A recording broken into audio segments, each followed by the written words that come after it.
नमस्कार विद्यार्थियों, आज हम करेंगे पॉलिटिकल साइंस क्लास 10वीं का लेसन नंबर 4, जाति, धर्म और लैंगिक मसले। इस पाठ में हम जाति, धर्म और लैंगिक मसलों के बारे में बात करेंगे। तो पहला टॉपिक है श्रम का लैंगिक विभाजन। तो लिंग के आधार पर काम का बंटवारा करना। श्रम का लैंगिक विभाजन एक कटु सत्य है जो हमारे घरों में और समाज में हमें दिखाई देता है। घर के काम काज जो महिलाएं करती है, यह महिलाओं की देख रेख नौकर करते हैं। पुरुषों द्वारा घर के बाहर से काम काज किया जाता है। एक और जहाँ सार्वजनिक जीवन पर पुरुषों का प्रभाव रहता है, वहीं घर की चार दीवारी में महिलाओं सिमट कर रह गई है। नारीवादी आंदोलन, तो ये नाम से ध्यान पड़ रहा है कि महिलाओं के लिए आंदोलन है। महिलाओं को समान अधिकार, बराबर का दर्जा दिलाने के लिए ये आंदोलन आरंभ हुए थे, इसीलिए इन्हें नारीवादी आंदोलन कहते हैं। हाल के वर्षों में लैंगिक मसलों को लेकर राजनीतिक गतिविधियों के कारण सार्वजनिक जीवन में महिलाओं की कंडीशन में बहुत सुधार हुआ है। भारत का समाज आप जानते हो पितृ प्रधान समाज है। इसके बाद भी आज महिलाएं कई क्षेत्रों में आगे बढ़ रही हैं। महिलाओं को अभी भी कई तरह के भेदभावों का सामना करना पड़ता है। इसके उदाहरण कुछ हम आपको बता रहे हैं। पुरुषों में 76% साक्षरता है और महिलाओं में आज भी केवल 54% है। मतलब लगभग आधी महिलाएं आज भी क्या है, अनपढ़ है। ऊंचे पद पर क्या है, पुरुषों की संख्या अधिक है, महिलाएं कम है। कई मामलों में देखते हैं पुरुषों की तुलना में महिलाओं को सैलरी भी क्या मिलती है, कम मिलती है, जबकि महिलाएं पुरुषों की तुलना में क्या है, काम ज़्यादा करती है। आज भी अधिकांश परिवारों में लड़कियों की बजाय लड़कों को अधिक महत्व दिया जाता है। ऐसे कई मामले देखते हैं जहां कन्याओं को पेट में ही मतलब भ्रूण हत्या कर दी जाती है। भारत का लिंग अनुपात महिलाओं के पक्ष में दूर दूर तक नहीं है। महिलाओं पर होने वाले अत्याचारों के कई मामले ऐसे आते हैं जो घटनाएं घर के साथ साथ घर के बाहर भी होती है।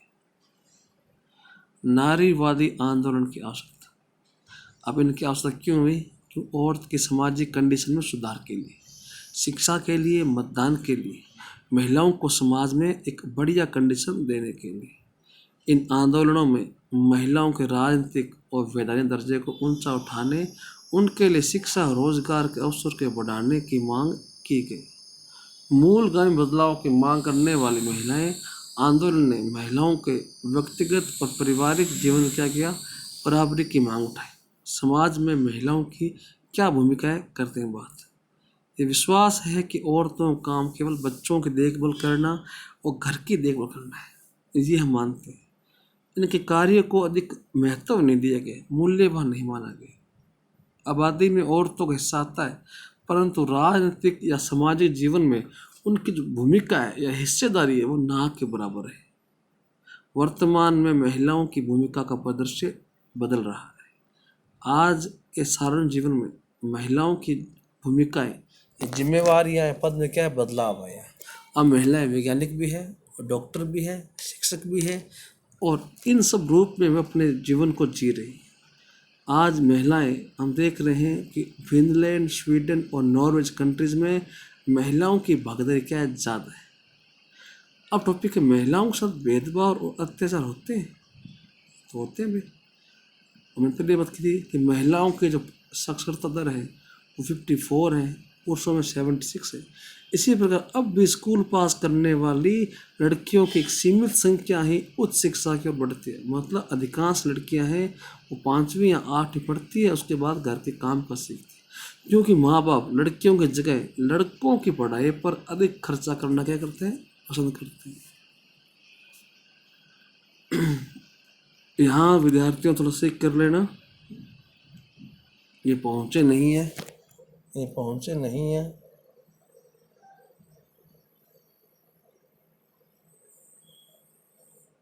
ये है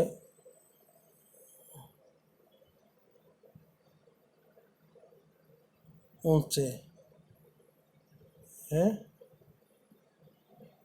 ऊंचे, हाँ, ऊंचे पदों तक बहुत ही कम महिलाएं पहुंच पाती हैं। उच्च भुगतान अनुपात में औरतों की संख्या बहुत ही कम है। अभी भी महिला सांसदों की लोकसभा में संख्या 100 तक भी नहीं पहुंची है। मतलब यहाँ 100% दिएगा, ठीक है।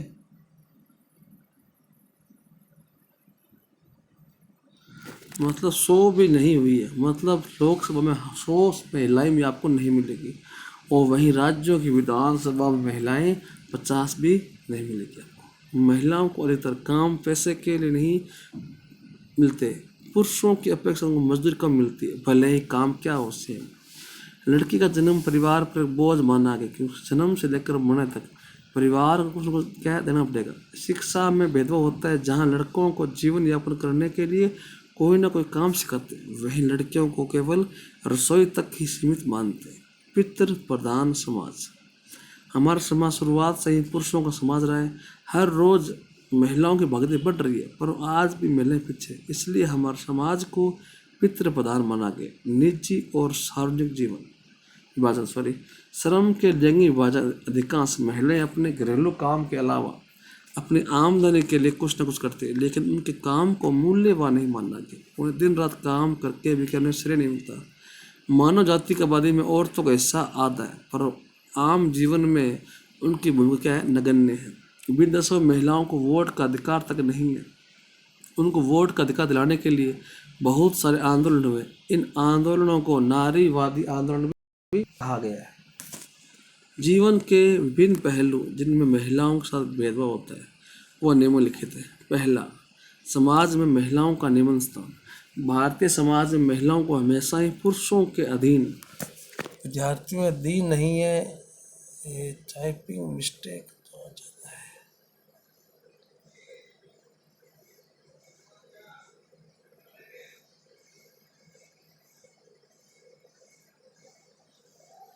यहाँ अधीन है, ठीक है ना, अधीन ही रखा गया। उसे कभी भी क्या है, स्वतंत्र रूप से रहने का अवसर नहीं मिला है।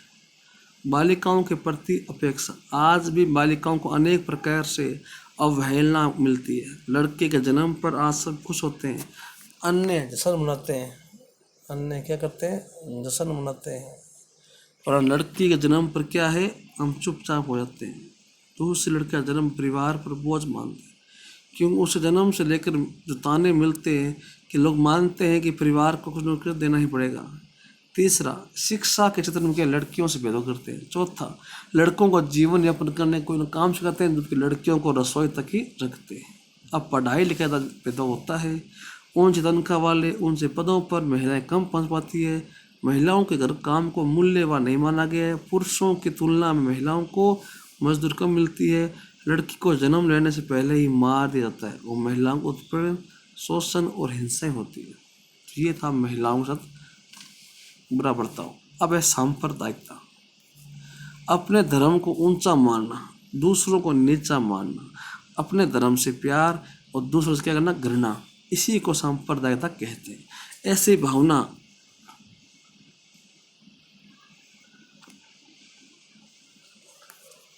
आपसी झगड़ों, इस जंगलों जो सबके है, आपसी झगड़ों का मूल कारण है।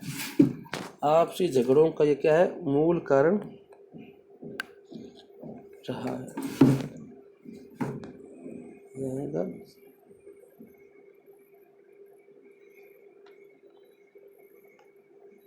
झगड़ों का मूल कारण रहा है।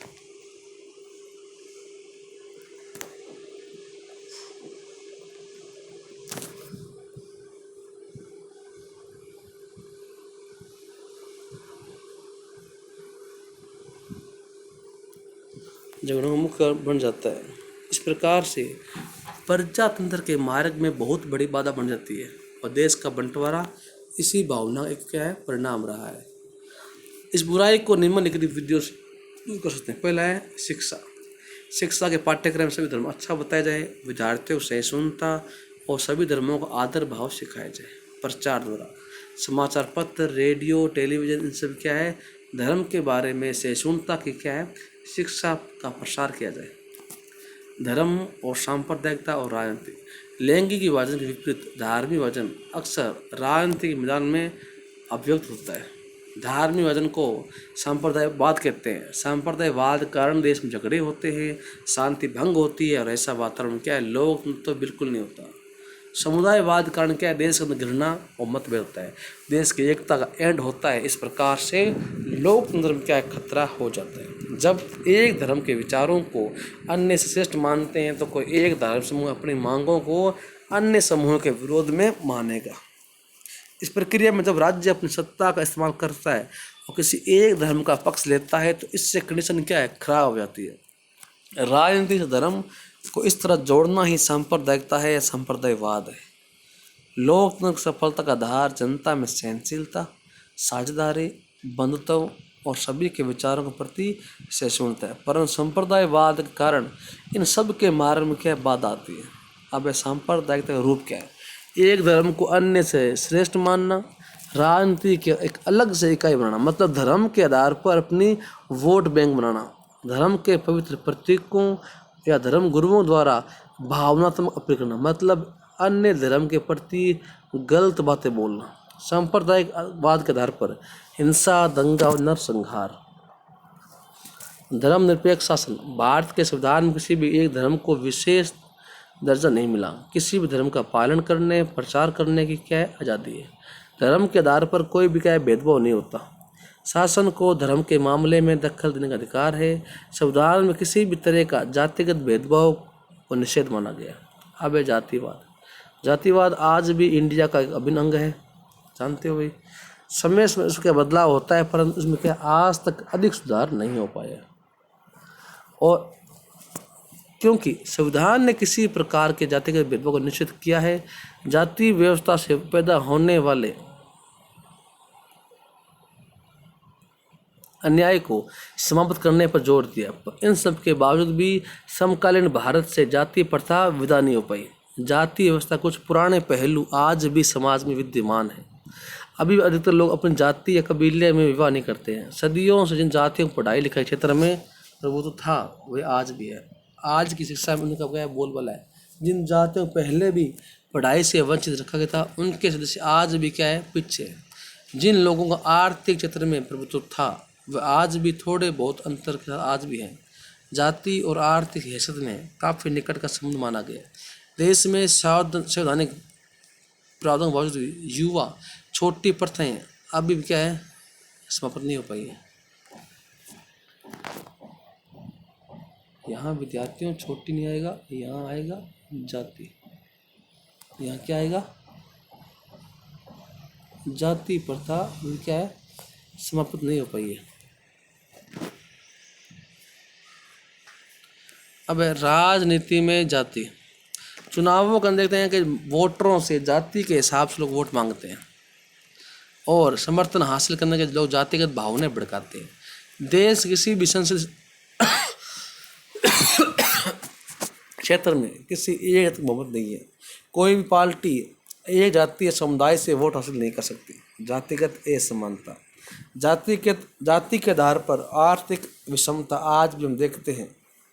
उच्च जाति लोग समानता संपन्न होते हैं, वह पिछड़े जाति लोग क्या आज भी हम देखते हैं वो दलित आदिवासी के नीचे आते हैं। सबसे निम्न जाति में गरीबी रेखा से नीचे रहने वाले लोग, निम्न जातियों को गरीबी रेखा से नीचे रहने वाले लोग क्या बहुत ज़्यादा है।